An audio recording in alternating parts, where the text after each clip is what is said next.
the use of symbols. All entities in the world communicate.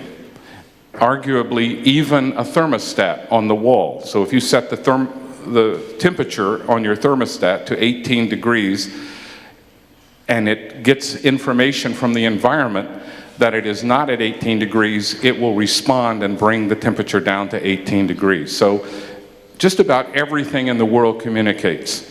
But only humans have language. And once again, the reason for that is just about everything in the world can interpret some signs, but only humans can interpret and mainly invent symbols. So I'll define communication as the transfer of information by signs, and language as the transfer of information by symbols. The types of signs that we're going to be assuming for this is an index, which is any sign that is connected to what it refers to physically. So a footprint, a smell, pointing your finger, these are physical connections to the things that they represent. An icon is something that looks like what it's going to represent. It could be a blueprint, a diagram, a picture, a painting. These are all iconic. The sculptures by Henry Moore out front are iconic. And then a symbol is a sign that picks out something, some meaning, by cultural agreement. So in English, a dog refers to canine because, in effect, English speakers have agreed that's what we're going to call that. And that's what makes a symbol different from icons and indexes. The threshold to symbols, was this gradual or sudden? There are some linguists and some people who've written on language appearance who have argued that it's very sudden, that it appeared not only with our species, but not even at the beginning of our species, but that it's only 100 to 150,000 years old. Some even say 50,000 years old. My perspective is much more Darwinian, so I believe that we find the vestiges or the beginning aspects of language in many other species. So my view is that language is 1.5 million to 2 million years old, and I'll try to give you some evidence that that's the case. So I think language has been found on Earth for at least 60,000 generations. When Homo neanderthalensis was born, they were born into a linguistic world. When our species originated, people were already talking. Speech is secondary. Many people want to know what kinds of sounds early humans could make. There's a division of opinion on that. There are some who believe that early humans couldn't make the full range of sounds that we can make today. There are others who think they probably could make the full range of sounds. But my point is that it's irrelevant whether they could make the full range of sounds or not, because you don't need the full range of modern human sounds to have language. For example, how many sounds does a computer have? It has only 2, 0 and 1. It has only 2 ways to get across its information. And with 0 and 1, it can communicate anything. Of course, computers have large memories. So the more sounds you have, the less memory is required. But the Pitaha language that I work with has only 13 sounds if you're a man, and 12 sounds if you're a woman. It has 7 consonants for women, 8 consonants for men, 3 vowels for both, and 2 tones. And with that, you're able to communicate. In fact, the tones are important because many, over 1,000 languages in the world use tones to communicate, like Chinese and Vietnamese and Pitaha. And if you have tones, the consonants and vowels become even less important. So what speech capacity Homo erectus had is almost, not entirely, but almost irrelevant to whether or not it had language. And this is our hero. Recently, my wife and I did DNA tests to see where we come from. And you'll be shocked to know that my DNA is 97% Northern European. And my wife's is the same. You sort of look at us and you get that idea. But ultimately, all of our DNA, actually we did DNA tests of our dogs too, which was even more fun. But all of us go back to Homo erectus. So some people say if Homo erectus had language, Why did they disappear? Well, they lasted a lot longer than we have lasted so far. And in one sense, we are them. So they became us. So they haven't disappeared.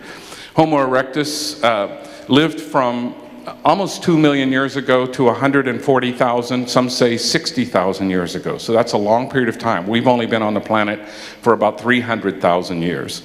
They stood about 5'8" to 5'11", so that's like 1.75 to 1.80 m or something like that, average height. So they were tall on average. They had brains of about 950 cc's. Our brains are about 1,300 cc's, although some European women's average brain size is 950 cc's, which simply shows you that the size of the brain doesn't indicate intelligence. It's only one of the factors. So their brain size was in our range. They were found all over the world, and they had different forms. They vary quite a bit all over the world, just like we do. Just like you can find many varieties of sapiens, you could find many varieties of Homo erectus. So again, there are always opposing views that we've talked about here, and the main thing to get across is that there's one view that is non-Darwinian, that language came about very suddenly, and the other view that language came about through Darwinian evolution, which means that it came about gradually, and we should be able to find signs of it in other species. And if we look at the evolution of the brain, we find that in this middle part here, drawn with a circle, we find overlap between Neanderthals, which actually had bigger brains than ours. They had brains of about 1,450 cc's. But we find much overlap between Homo erectus, Homo neanderthalensis, and Homo sapiens. There were many other proposed species of the genus Homo, but I'm only going to talk about these three because these are the three we're most certain about. And this is the most recent, or one of the most recent models of human ancestry, where we came from. So you can see that erectus led to all kinds of other creatures, and we are one of them. That erectus led to Neanderthals, erectus came into sapiens, so in a sense, we are all the descendants of Homo erectus. So when you do your DNA test and it tells you your family's from Africa, that's not a surprise. We are all from Africa. 19th century philosopher Charles Sanders Peirce, who I am writing a biography now of, was one of the most, I think, the most brilliant person to ever come out of the United States. And he made contributions in a variety of areas. But the area we want to talk about tonight is his theory of signs, what is called semiotics. And in semiotics,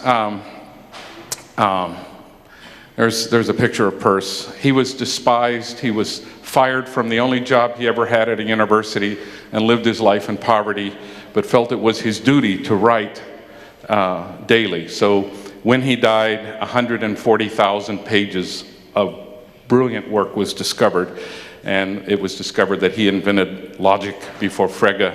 He was the first person to measure the wavelength of light and relate it to the meter. So the meter is roughly corresponds to wavelength of light. That's owed to Peirce. Many other discoveries. The first person to find that the Milky Way rotated. And then some ideas of mind that are important. One that I call dark matter of the mind. We know lots of things we do not know we know. We learn these things by daily experience, by interacting with others. And when that dark matter of the mind overlaps, when what you know sort of overlaps with what I know, we can be said to share cultural information. So dark matter of the mind is just what we know, but we're not normally able to explain. Like, why do I stand like this? Peter Haas stand like this. Why do they stand like that? Well, if I ask them to explain that to me, they're not going to be any more able to explain that than me standing like this. We take up more space because we don't walk in the jungle. We walk side by side. Peter Haas walk one after the other, and they stand like this because it takes less space. And if you're in the jungle, my wife was the first one to notice this for me. She said, oh, that's how you dive. She's a scuba diver. And she said, when you dive, you have your arms like this because you take up less space. So I thought about it. Yeah, that's a good explanation. But it's dark matter of the mind that tells us how we sit. Peter Haas sit different than us. They stand different than us. They walk different than us. And many other cultures do the same. There's a lot of variation. Culture, which is so important to me and to many other researchers, is an abstract network that shapes and connects our social roles, our knowledge structures, and our values.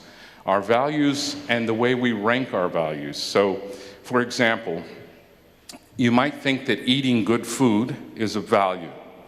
And you might also think that staying in good physical shape is of value. If you rank good food over shape, you'll look different than if you rank being in shape over good food, even though you value both. So how you rank the values is also very important. So there's a concept called universal grammar. I don't want to spend much time on it. The first person in the United States to propose this was not Noam Chomsky, but Charles Sanders Peirce, who argued that universal grammar is based around how we interpret signs. Later, Chomsky proposed universal grammar, but for Peirce it was not innate, it was not genetic, it was logical. For Chomsky, it was innate.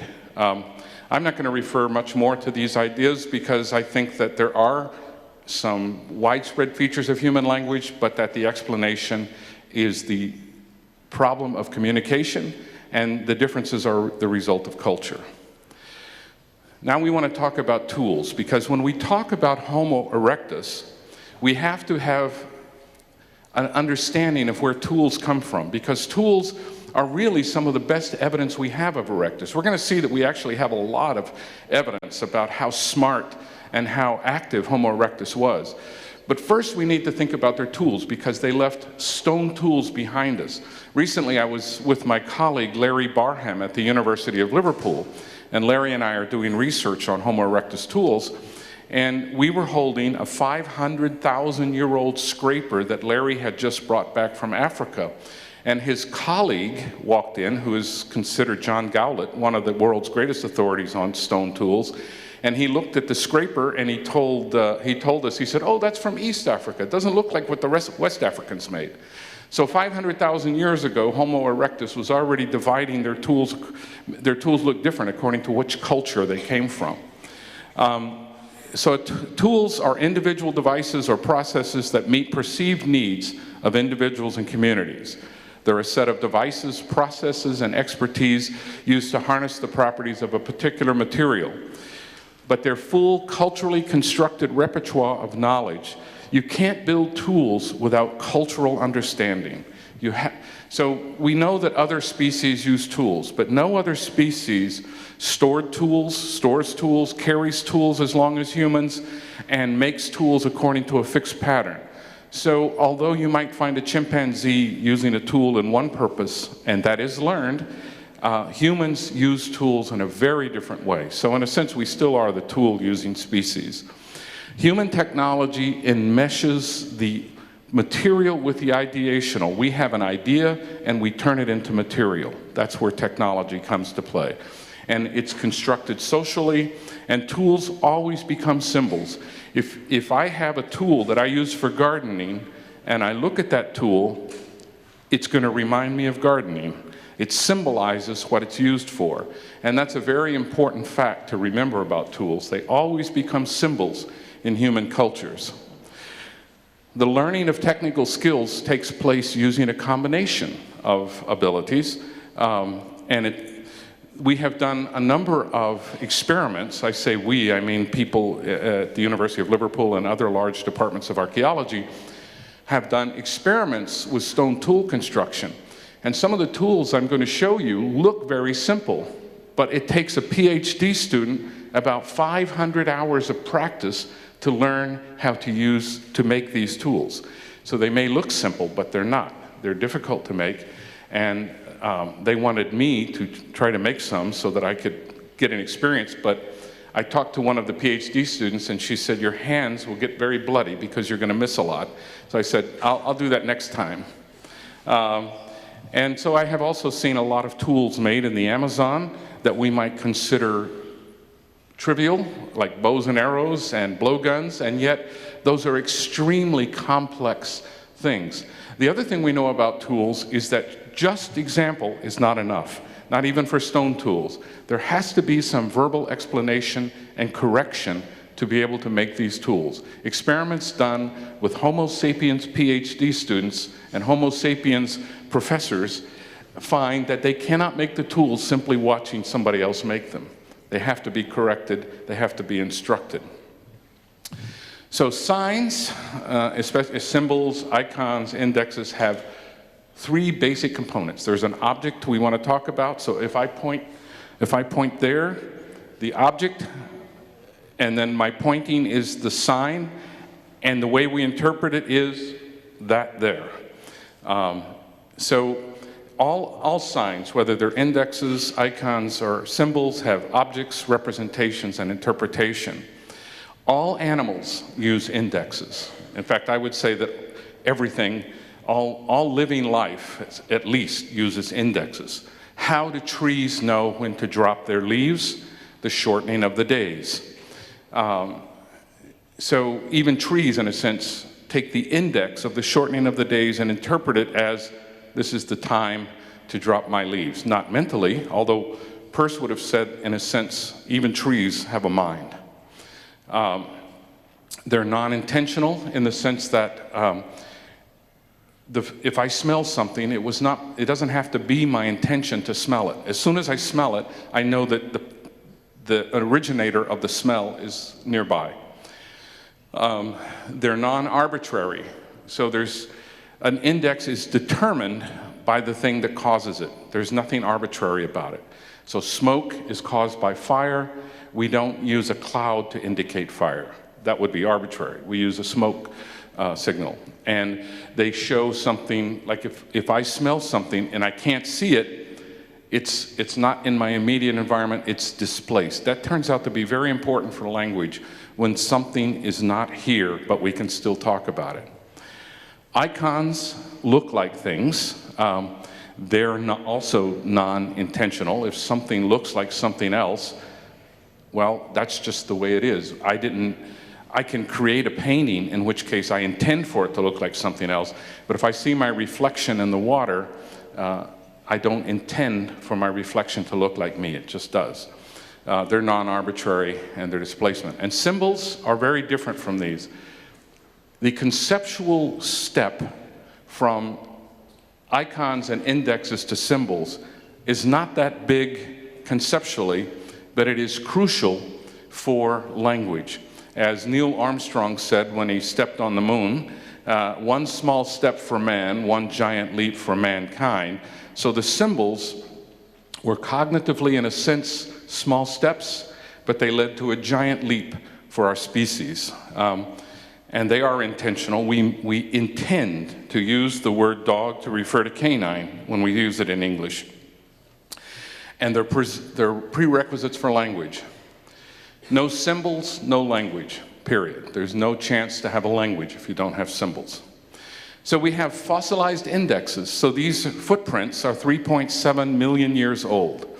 They're left by Australopithecines. And if you look at them, Mary Leakey discovered these in Africa. You can see that there's a large Australopithecine and a small one, and they walk and they turn and look at something, and then they keep walking. So 3.7 million years ago, we can see probably a parent and a child roaming time together. Right after they passed over this, it must have rained, and this has a property like concrete, cement, so they hardened and have lasted for 3.7 million years. Now this guy, Australopithecus africanus, is our friend. They stood about this tall in this range, and they were very strong. They had a terrible bite, but they walked upright just like we do. And they were the first ones to start making tools, of stone tools, and they were the first ones to start to contemplate icons, and we'll see evidence for that. So this is a 3 million year old pebble. It's called the Makapansgat pebble. It was discovered in a cave in South Africa. It is about this big. It's currently in the British Museum in London. Most good artifacts from around the world are stolen and put in the British Museum. And it doesn't match the other stones in the cave or any of the stones around it. This stone came from miles away from the cave. Why do you think it was found in the cave? Why would Australopithecines carry this several miles to the cave? The the easiest explanation, the most widely accepted explanation, is because it looks like a human face. So they or it looked like an Australopithecine face. There were no humans around at the time, probably. So they kept this because it reminded them of themselves. They looked at it. It was fascinating to them. It's the first example we have of a species recognizing and in a sense, contemplating an icon. Australopithecines also made tools. So, for example, 3.3 million years ago, we see the evidence for the first stone tool technology in Oldowan, a gorge in Tanzania. And these are called Oldowan tools. But there's no real design to them. Really, the way you make a tool like this is you take one rock and break another one, and then you have a tool. You get a sharp edge. So these are technologically very easy to do, and in fact, chimpanzees can make these same tools.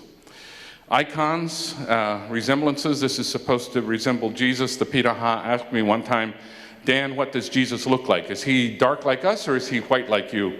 And I said, well, some people say he was white like me, and other people say he was dark like you. Yeah, but you saw him, so what did he look like? And I said, well, actually, I never saw him. But your father saw him. No, my father never saw him. So they said, who do you know that saw him? Well, I don't know anybody who saw him. So why are you telling us about him? I didn't have sufficient information. But anyway, that's what some people think he might have looked like. Interesting hairdo. Also, we know that tools can be symbols. Here's a very common symbol that uses tools. This represents the power of labor, which many of the people who drew the tools never did, actually. So tools can be very important symbols.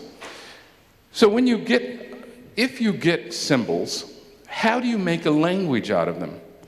It turns out that field research across a wide variety of currently spoken languages, Piraha, for example, suggests that for the syntax, for the basic grammar, really all you need are symbols in an agreed upon order. So you say, I'm going to put the subject first, and the verb second, and the object third, or I'm going to put the verb first, however you want to do it. But as soon as you agree on it, you've got a way of interpreting the symbols, you've got a grammar, you can say actually anything you want to say. That's all you need to say, anything that can be said in the world. It's hard for some people to recognize this fact. Anything natural. You can't say it in certain ways, but you can say it. We all know that when we learn another language, it won't have the same grammar that we have. And so we try to use our grammar, and we realize that's not going to work, so we have to learn that other grammar. So that's the way these languages would have been. They would have been simple symbols in a linear order, in an agreed upon order, and with that they could say anything, but they wouldn't have said it exactly like we do. The other kind of grammar is a grammar that has more structure to it. So maybe it has phrases like noun phrases or verb phrases. That's called a hierarchical grammar. Recent study by a Swedish linguist has argued that in most spoken European languages, that's all you find is hierarchy. You don't find elaborate recursive structures. And that's the final kind of grammar, is that it allows structures with both hierarchy and recursion. What is recursion?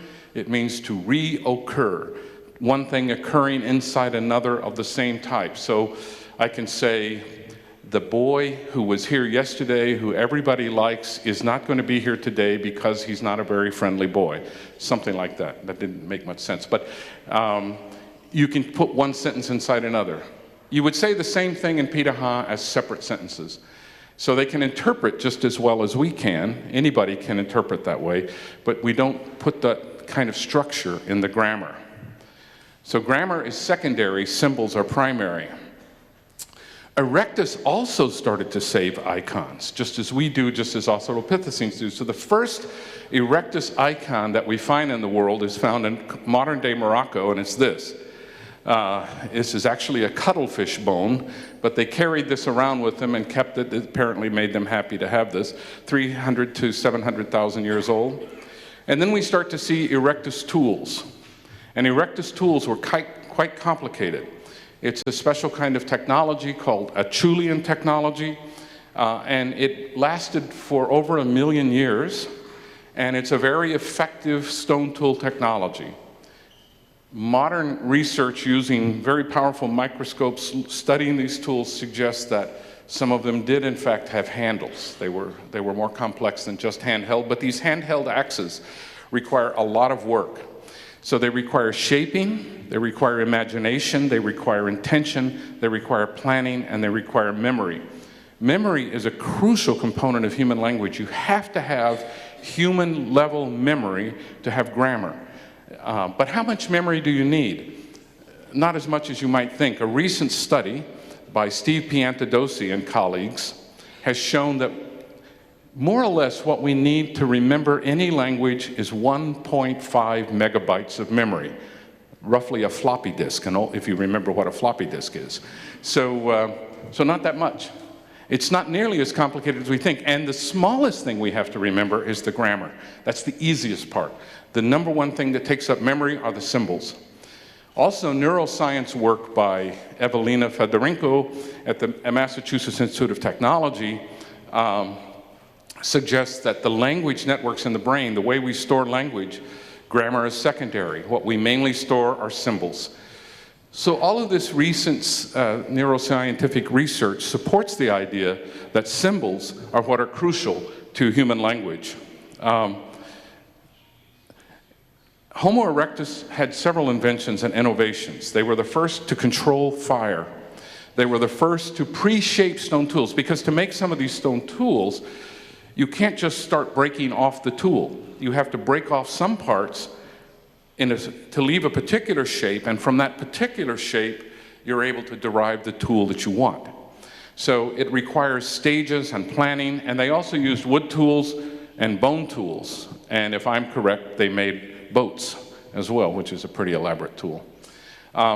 So again, we find these kinds of tools in Africa, and we find that the tools not only were built similar ways in particular cultures, we find that they colored the tools, that the tools played a role in their culture, but they put components of on the tools that we would call style, things that went beyond function, that represented something about the person who made the tool. So these are very interesting facts about the tools. So that looks fairly simple, but again, this is the kind of tool that takes hundreds of hours for a PhD student who studied this to learn. And we find these going back over 1 million years. Hafting is the next step. Hafting is putting one tool together with another tool, making handles. That represents, so if you have a stone axe, that's great. If you have a hand axe with a handle, that's even better. So handles are very important, and finding handles, evidence for handles in stone tools of Homo erectus is very important, and we find such evidence.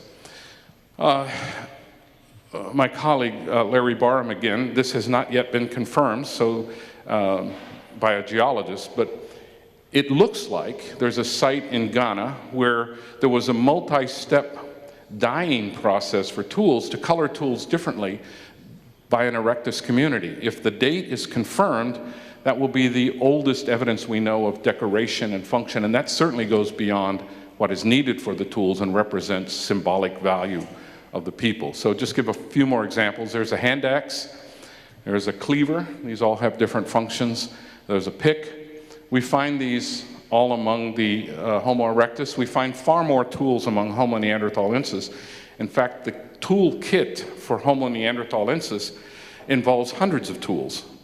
It's difficult to imagine that that a father would have told his son to go get him a specific tool simply by grunting. They would have had to have a word for these tools to get the right tool. So these are Acheulean stone tools. They require a great deal of work. And then the final stage of Homo erectus tool making are Levallois tools, which are much more elaborate, much sharper, much more attractive looking tools, they're functionally superior. And all the tools had to have these various components. So these are not like tools made by chimps. These are not like tools made by Australopithecus africanus. These are very important tools that represent cultural knowledge, cultural cooperation. And And so if this is all the evidence that I had, I would say that Homo erectus was capable of symbols, and if it was capable of symbols, it had language. But this is not all the evidence that we have. We'll look at a little bit more of these tools. This is a 700,000-year-old shell found in Java. So this is long before Homo neanderthals came about in the world, long before humans, Homo sapiens. Actually, Homo erectus is human. Homo means human. So Homo erectus is human, Homo neanderthalensis is human, Homo sapiens is human. It's funny that we gave ourselves the name wise human, Homo sapiens, but evidence for that is fairly weak at times. And so if you look at this shell very carefully, you can find these geometrical markings on the shell. Not only do you see the geometrical markings probably made by a shark's tooth, they're made in one motion without picking the shark's tooth up. They were trying to do something. They were representing something, or this isn't the only example. They actually did it in stone. So this is also done by Homo erectus. What did this mean? Well, we don't have any idea. It might not have meant anything except the attempt to express something. But this took a lot of work. This wasn't something that they just were doing play with. They were actually creating something, at the very least, you could say it was art. This is the oldest piece of art we actually know of, the Venus of Barakat Ram. What got me interested in the study of human evolution was touring the Israeli Museum in Jerusalem. That's where this Venus is kept, and it said the world's oldest art, 250,000 years old, and I thought, they must have a zero off. They must have an extra zero there. It could only be 25,000 years old. But no, it's 250,000 years old, and it was done by Homo erectus. Because when Homo erectus went out of Africa, when Homo neanderthalensis went out of Africa, when Homo sapiens went out of Africa, they went through the Middle East. You just go to North Africa and turn right, you're out of Africa, that's the Middle East. And so a lot of these artifacts are found in the Middle East, what is today the Middle East. So this wasn't entirely shaped by Homo erectus, but we can see that they did do some shaping of it, and that it has dye on it, which indicates that they were decorating this. So what are the implications of erectus tools? Well, they're symbolic, and they show social components. They simultaneously are indexes of the task they have to do. So if you have a tool, it's going to indicate the task it's for. They're icons, they resemble other tools, they sort of work like a blueprint for other tools, and they're symbols of the value and labor of the community. Tools are all of that. Symbols in a linear order equal language. The leap to grammar is far smaller than the leap to symbols. To get a grammar, you first have to have symbols. You can't have grammar without symbols and call it a language. But we do find grammars without language in DNA. We find it in many ways that the universe is structured, RNA, bird speech, or bird sounds. So we can find grammar apart from language. What makes the jump between grammar and language is the presence of symbols. I don't like the idea of a proto-language. I think once you have symbols and put them in an order, that's language, so I don't find the need for the term proto-language. It's like calling the first Ford automobile, the Model T, a proto-car. Actually, it was a car. So Homo erectus were humans. They weren't proto-humans, they were humans.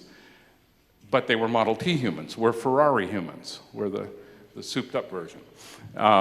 So culture, in the sense that we've defined it here, was present among Homo erectus.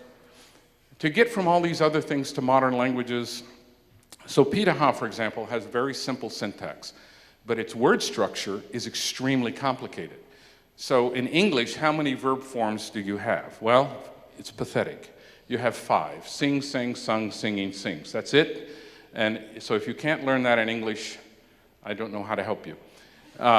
Spanish or Portuguese will have 30 to 50 different forms for verbs. Pitaha has as many as 65,000 forms for any particular verb. So when I say that the syntax is simple, I don't mean that the whole language is simple. That's not what I'm saying at all. But it can start very simple and still do the same thing. Chinese shows us that we don't need any of those suffixes. We can simply have separate words. Chinese is to word structure like pitaha is to sentence structure. It simply shows that there's nothing inferior about not having complex words. It's just another way that cultures choose to do things. So linguistic systems add all sorts of layers and make it more complicated. And the function of all layers, like I'm using gestures right now. I can't talk without using my hands, and neither can you. Nobody can. Even blind people use gestures when they talk. And why do we do that? Because we communicate with our entire body. Language is communication. Language is a special form of communication. It's the highest form of communication, and it's not just with our mouths that we communicate, not just with our brains, but with our entire body. Our facial expressions, all of that is crucial to language. So that's one of the layers. Other layers are things like intonation. So yesterday, what did John give to Mary in the library? So it goes up and it goes down. Very simple. All languages use pitch. In pitaha, we can say ear, which is awe, and skin, which is awe, and foreigner, which is awe, and Brazil nut shell, which is awe, and hand, which is awe. And if you can't hear the tones, here's another example. Magiai means friend. Magiai means enemy. Che means eye. Che means excrement. So we add all these levels of sound, we individual sounds, all the way up to the conversational features that we use to keep things going. These things enhance speech, they make it easier to follow. So everything we add makes it easier to follow. And why do we want to make it easier to follow? Because language is communication. We do enhancement in grammar as well. So this is an icon. This is an icon of a sentence diagram. It shows that in a sentence yesterday, what did John give to Mary in the library? There's a structure to it. That structure can help us interpret it, but it's not necessary. So I'm arguing, I have claimed in the past that there are languages that don't have that structure. Does that structure help? Yes. Is it necessary? No. And so there are all these different levels of grammar. There are morphemes, there are words, phrases, paragraphs. Pitaha actually do have paragraphs. They don't write the language, but they use intonation to mark not only sentences, but paragraphs. So that's kind of interesting. And they have intonational features of discourse and intonational features of conversation. So all of these things exist in Pitaha, even though the sentence itself is quite simple. Gestures are another thing that are very important. There are people who specialize in the study of gestures. And the gestures we use in spoken speech are not the same as the gestures that are used in sign language, because sign language is just another form of language, which shows that you don't even need to be able to make sounds to have a fully functioning language. Did Homo erectus start with sign language? I don't think so. I think it started with everything at once, because we communicate with our entire body. If we can use sounds, we will. If we can use gestures, we will. If we can use facial expressions, we will. Humans communicate with every tool at their disposal. Why? Because language isn't all that great. So you might have been in an argument with someone in your life. You might have gotten a divorce in your life. And it probably occurred as a breakdown in communication. If language were perfect, maybe there wouldn't be those kinds of arguments. But language doesn't always work. Language also doesn't tell us everything. It leaves context. So if you're waiting for your spouse and you're going to go to a party and you say, "Are you ready yet?" and the spouse says, "Fix yourself a drink." What does that mean? What has that got to do with anything? It means I'm not ready yet, and don't bug me, just relax. I told a co-author last night over email in Boston, I said, "Have you finished your part of the paper yet? I'm really tired." He said, "Go to bed." That means he's not done yet. So all of these things play into it, as well as our cultural knowledge. We can't communicate without cultural knowledge. So Erectus traveled all over the world, the first travelers. They were in China almost 2 million years ago. They were in Greece. They were in modern-day Israel. They were all over the world. And in fact, we now know that they were in the Philippines 700,000 years ago. How did they get there? They didn't swim. They didn't ride a tsunami. Tsunamis don't go that way, by the way. You know, they go to land. They didn't get on a vegetable raft.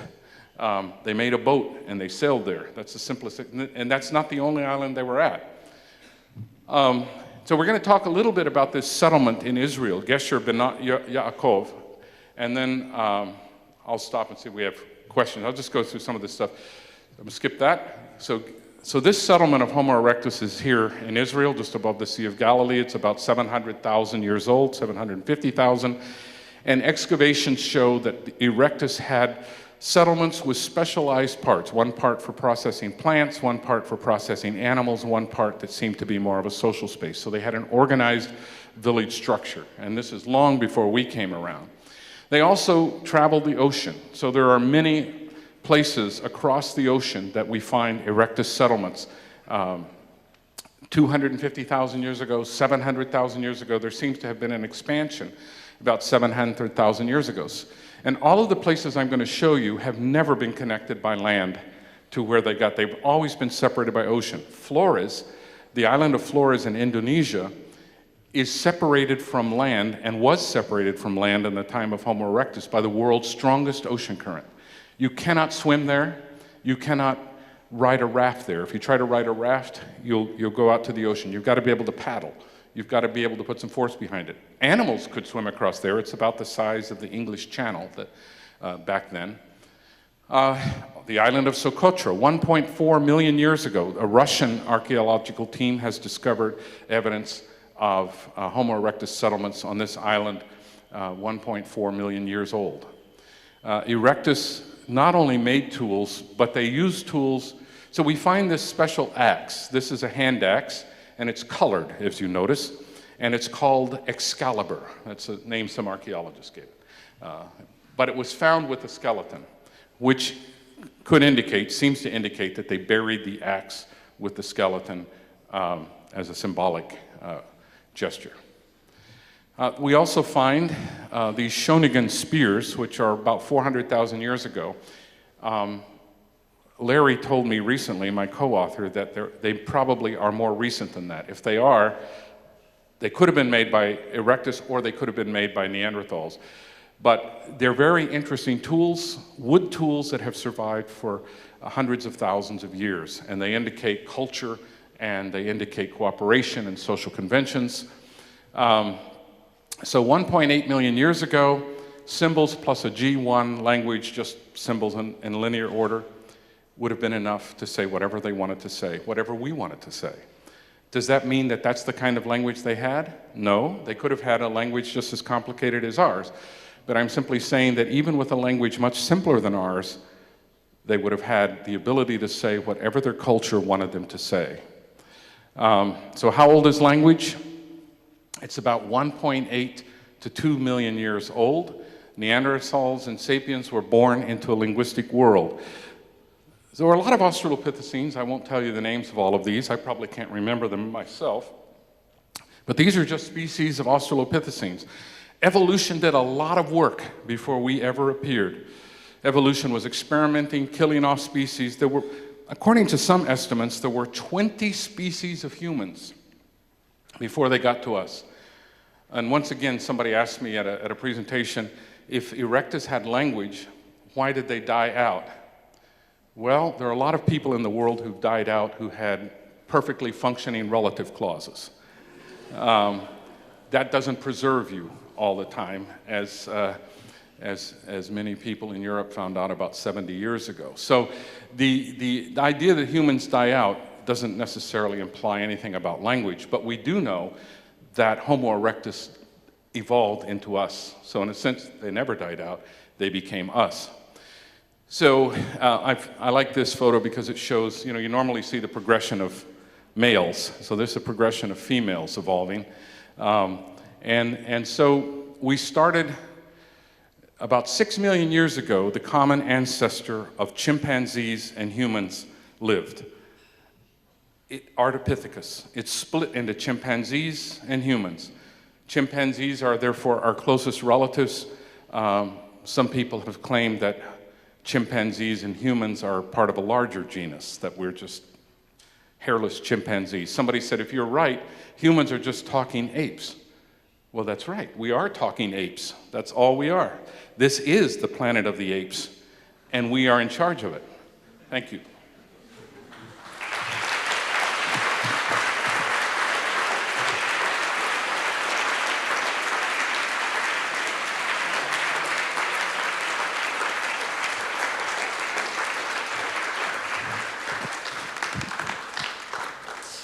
Thank you very much. And this is the perfect time for you all to ask your questions that I do hope you have been thinking about for the past time.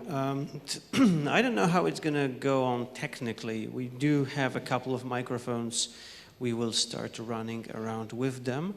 And in between, I will, as usually, I will use and try to not abuse my privileges as a host and ask the first question, which is about the relationship between tool use, tool making, and language. You said that there have been experiments that it's difficult to get a modern Homo sapiens PhD to learn to make a tool without language hints. Have there been contrary experiments where language use has been specifically off, and yet people were able to learn to make tools? Because this seems to be a very strong argument for language use in Homo erectus, if it's impossible actually to learn without language. Yes, they have definitely tried to get people to learn to make tools without using language, and they're not successful. As far as building boats, there's actually a paper by a linguist from the Max Planck Institute, David Gill, called How Much Language Does It Take to Build a Boat? And he talks about getting together, what would you need? Now, someone suggested that you could try this by getting 30 people to build a boat who all spoke different languages and couldn't communicate with each other. But they still have languages. So the only way to do this is to get 30 creatures who have no concept of language and see if they can build a boat. And the answer is no. And it's an answer from a thought experiment. There's no evidence to suggest they couldn't, except everything we know about the complexity of building boats. If they can't make stone tools, making a boat is a much harder thing. But what about babies? I mean, babies don't have much language, but they do learn a lot. Yes, they do. Babies, so what makes humans able to learn language when other creatures can't? Is there such a thing as a language organ? Well, it's not in the brain, it is the brain. It is the size of our brain and the structure of our memories and the rapidity of the connections between our brain, the rapidity of thought, the enormous memory we have, which children also have, far superior to other creatures, that enables them to start to learn. They're exposed. My dog knows quite a few words, so I know my dog can learn symbols. My dog knows the difference between past and present tense. So if I say to my dog, walk, she gets very excited and wants to go out the door. But when we come right back from a walk and I say the same thing, walk, she looks at me very puzzled. We just did a walk. So it shows that she understands more than we sometimes think dogs understand. And I love my dog. I think she's the smartest dog in the world, but compared to a child, she's stupid. I hate to say that, but so humans have huge advantages. Okay, thank you. Now I will disappear from your side, but don't worry, okay, I'm there. If I can... And I will start walking around and taking questions. Good. By the way, is there a second microphone somewhere there, or am I the only person handing out voice to people? There is one. I deliberately ended a bit early so we could ask questions. It was weird. We had a voice. All right, so I will start walking. I saw a hand over here. By the way, the questions may be asked in Polish as well. We can translate them on the go. Yeah, I won't know what you're saying, but they will. I have a question, but first of all, I'd like to mention you mentioned Neil Armstrong and how he said, one small step for man. He made a mistake, actually. He was supposed to say, one small step for a man. A man, because it makes more sense. Yeah, but because... I think he was a bit nervous or stressed at the time. I would have been. Just in regards to what you were saying before, that people, if they were trying to build a boat and they all spoke different languages, is it possible that they could actually communicate with signs instead of language? So maybe, you know, before language actually came into being, maybe humans communicated with signs or facial expressions before language. I think, you know, they definitely communicated with signs, and they had to be symbolic signs, not simply indexical or iconic signs, to be able to communicate. There's a lot of research on signs in human speech. There's a 3-volume series by David McNeil from the University of Chicago, in which he tries to show how gestures and speech would not have been, if we started with sign language, for example, there would have been no need to develop the other. I mean, normally signs repel spoken speech. So the evidence suggests that we communicated with signs, with intonation, with sounds, all at the same time. They all started at once. I can't prove that. What I can say is that whether it was hand signs or vocal signs, they had to include symbols to be able to communicate these kinds of things. Anyone? Yes.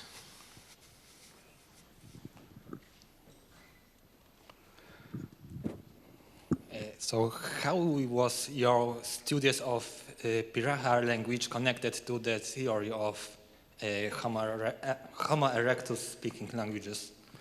Okay, that's a good question. I mentioned the Piraha. In a sense, not at all. In a sense, the Piraha have nothing to do with Homo erectus. But in another sense, by doing field research, we are exposed to a vast variety of human language. We find possibilities that if we didn't do the field research, we would be unaware of. For example, if I hadn't done field research on the Piraha, I would not know that there are cultures that have no religion, that there are cultures that have no numbers, that there are cultures that, where every person knows the name of every species in their environment. My knowledge of their species would have been very limited. The Piraha are hunter-gatherers. Homo erectus were hunter-gatherers. So in a sense, they had similar communicative needs. The Piraha are Homo sapiens.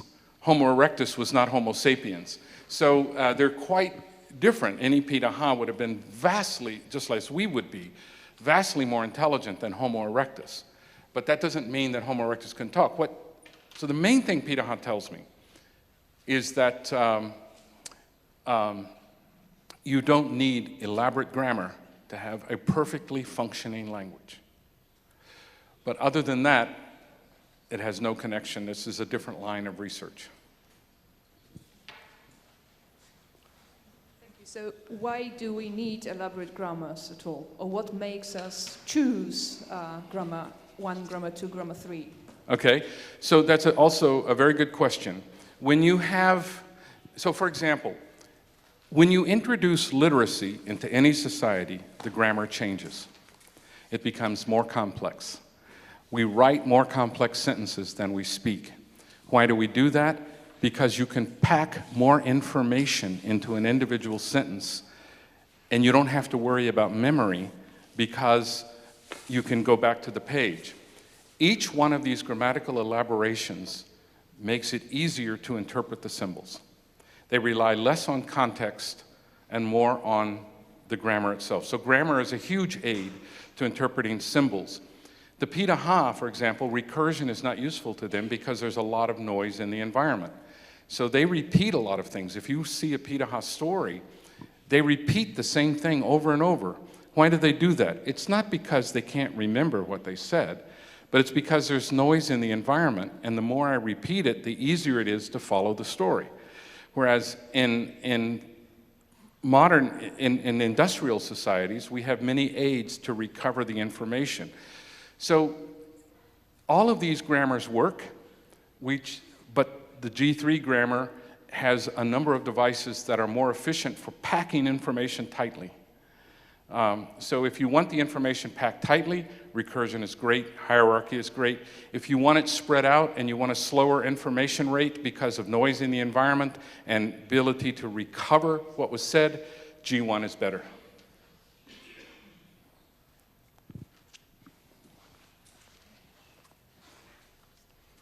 There are some psychological knowledge about that we cannot perceive physically, the things that we cannot name with language. And I was thinking, well, what do you think about that?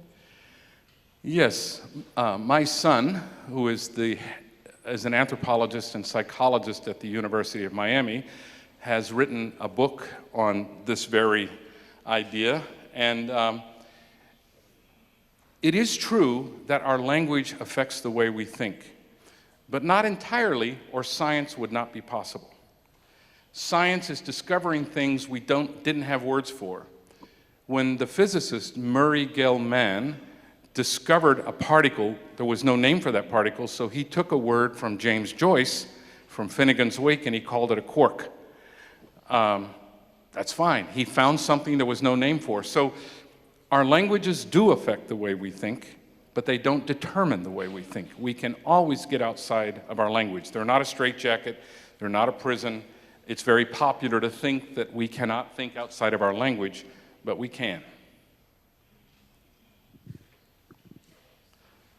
This is a question here. I think I'll be... Oh, sorry. Here? I can't see anything because Sure, of the lights. I do. Hello.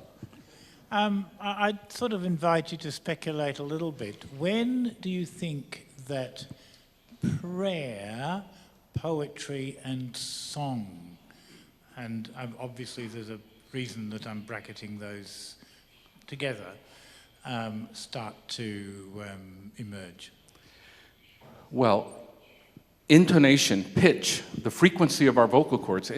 So we cannot make sounds without pitch being involved. We have vibrations in our vocal cords. Each individual sound has what is called its fundamental frequency. That would have been present with erectus from the very beginning.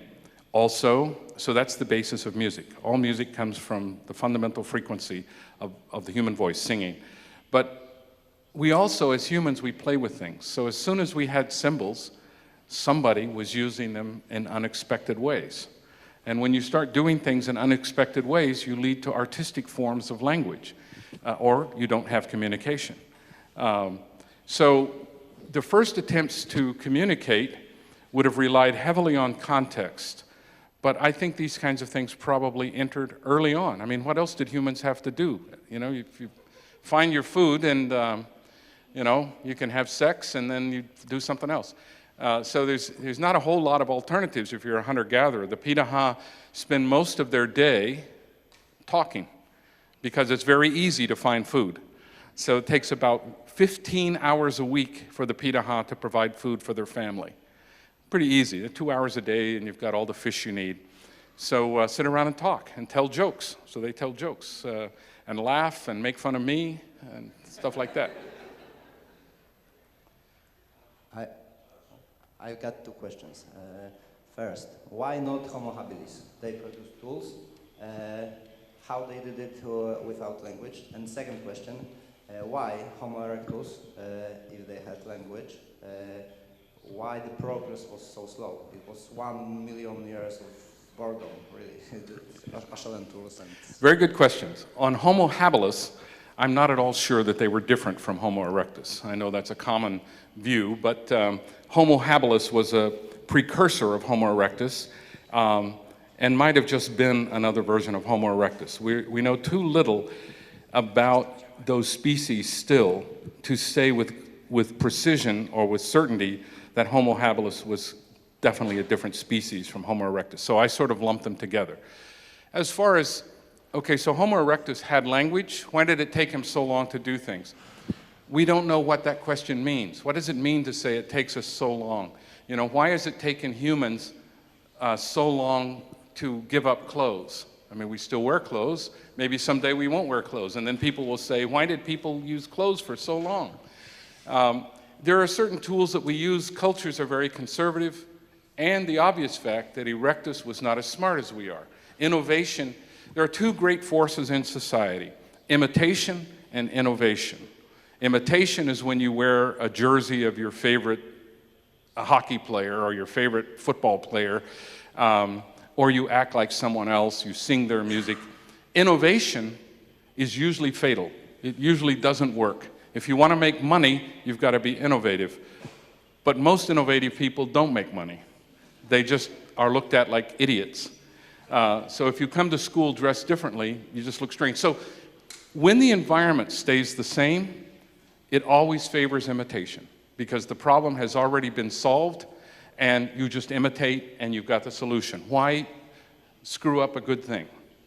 But when the environment changes, innovation can be favored. So innovation is to culture as mutation is to biology, and it's usually fatal.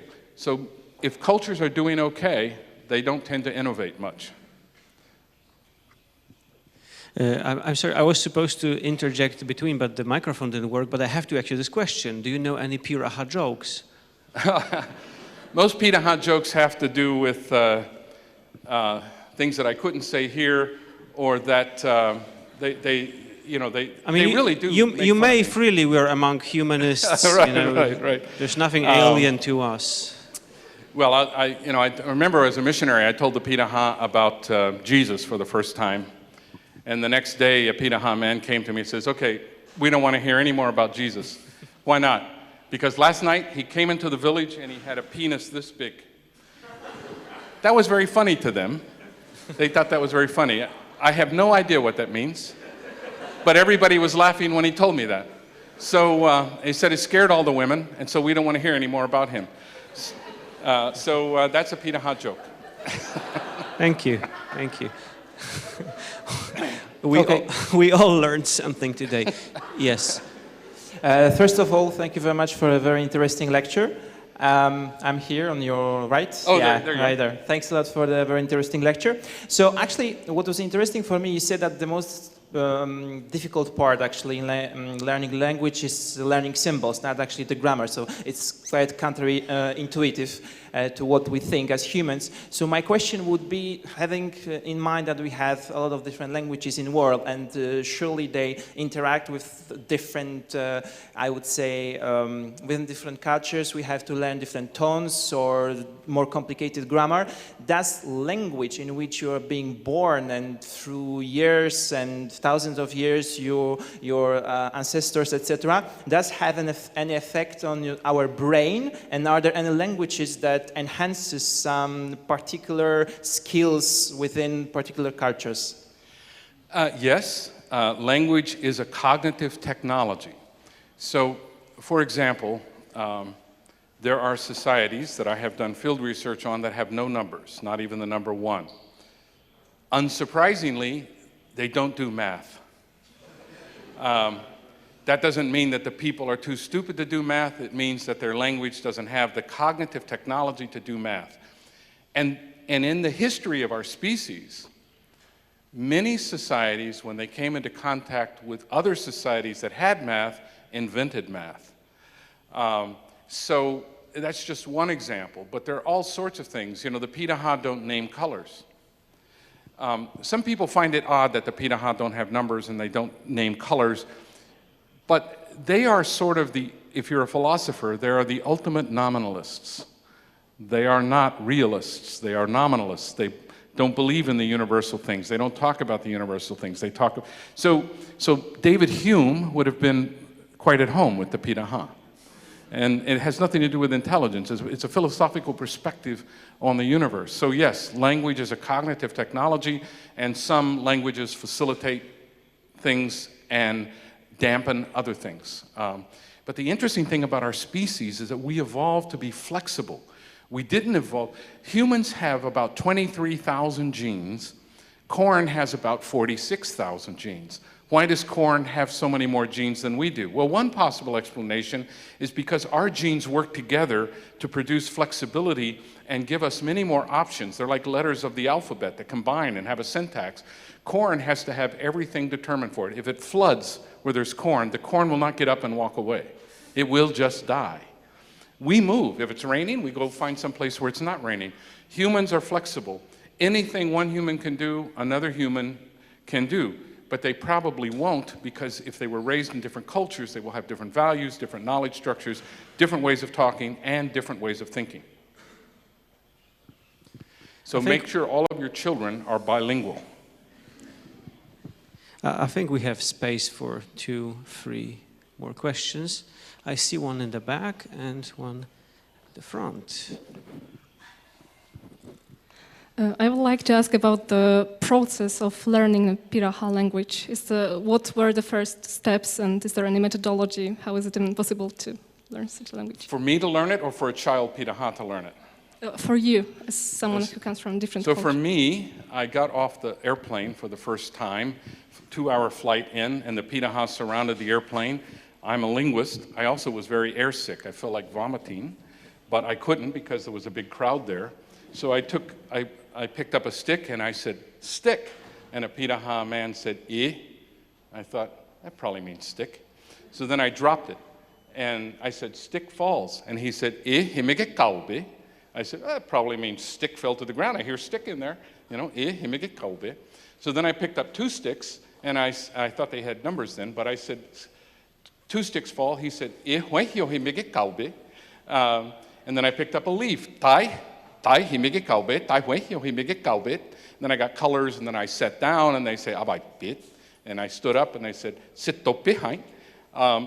So by the end of the day, I was, making sentences. Actually, there's a demonstration of me doing this for the Linguistic Society of America with a totally different language, where I speak Piraha, and this person speaks their language.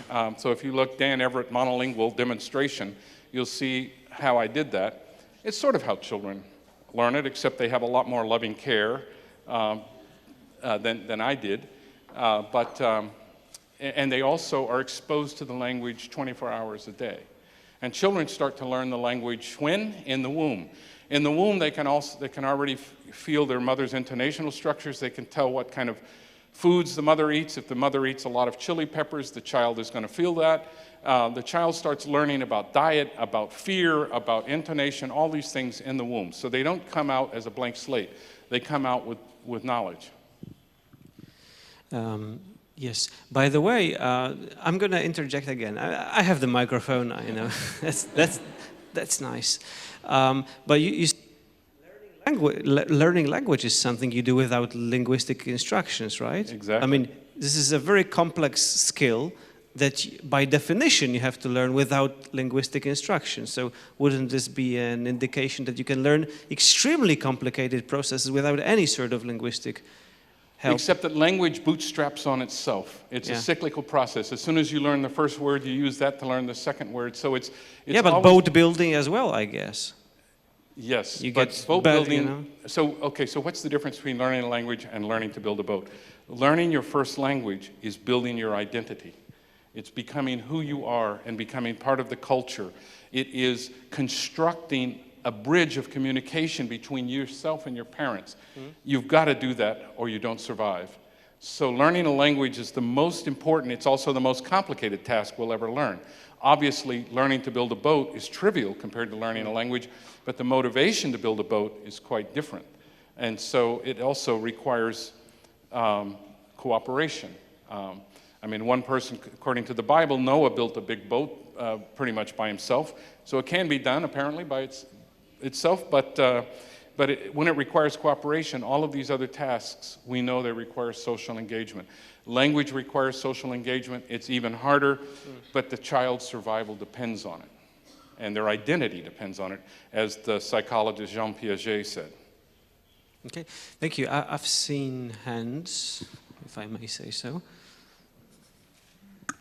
Hi, I believe you said that the language that a culture speaks answers needs within that culture.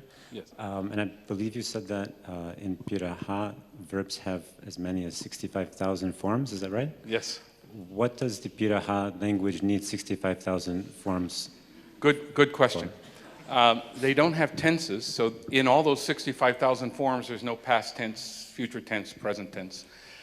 But what there is in all those things is directional markers that tell you, first there's aspect. It'll tell you whether the action was complete or is it ongoing, or whether it was just not finished. It will tell you, let's say, I saw a bird.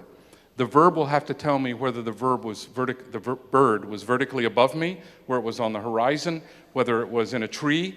There are little suffixes that indicate all of this. That's very useful if you're a hunter-gatherer. So they have these complex structures. It turns out that humans are pretty smart. They can learn those complex structures. The Piraha, when I'm with them in the jungle, they'll point to something and they'll say, "What is that, Dan? What do you call that in English?" "Tree." "And what's that?" "Tree." "What's that?" "Tree." "You just have the same word for all of these things?" "Yeah, that's all I have." Some people know more. They call them all by their species name because they know what they all are. Every child knows that. They take me into the jungle. The favorite Piraha game, you talk about jokes, we walk maybe 3, 4, 5 kilometers out into the jungle, and then they say, "Dan, take us back." Because they know I don't know where I'm at. And so it's so fun to watch me lost. They'll go hunting and they'll say, "Dan, you're making too much noise. You stand right here, we'll come get you." So I stand by a tree, and my bones would still be by that tree if they hadn't come to get me. So there's a lot of cultural information I would need to survive in the jungle. I don't know how to hunt. I don't know how to fish. They worry about me. I'm totally incompetent as a human being. But somehow I have money, and that allows me to buy food. They don't understand money. They say, "How do you get money? You just sit on your butt all day." That's how professors make a living, sitting on their butt all day.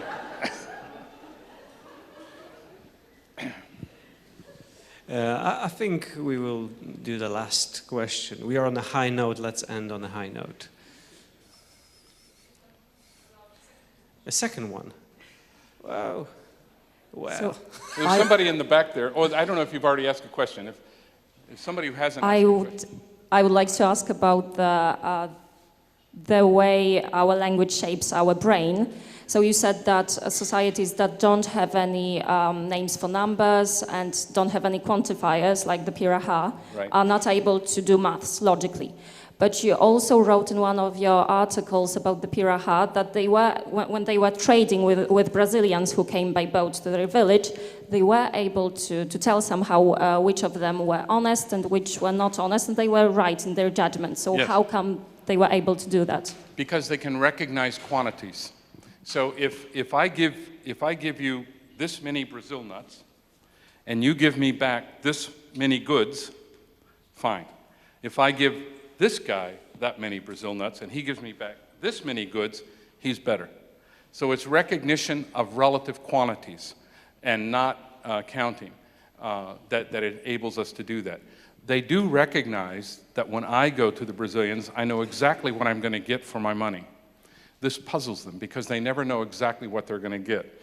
And so if the trader is dishonest, they get very little. If they're honest, they get more. But the trader who gives them more will be the more popular one. Unless the trader gives them whiskey, in which they'll always trade with them. Because that's the number one thing, even though it's the cheapest thing to buy is cachaça.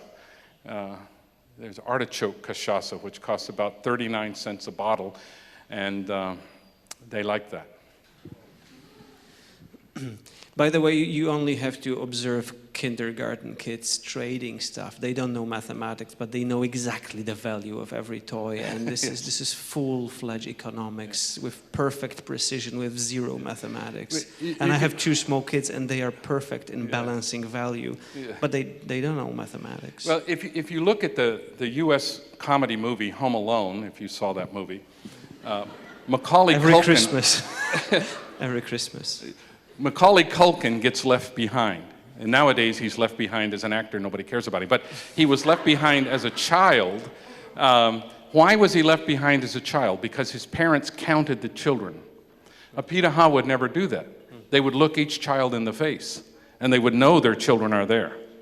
The Piraha don't need to know how many children they have. They know who their children are, and they don't leave without them. So in a sense, that's an advantage. I mean, this is such an excellent point that I just want to end the question series just to end on this excellent point. So thank you very much, Professor, and let's thank you.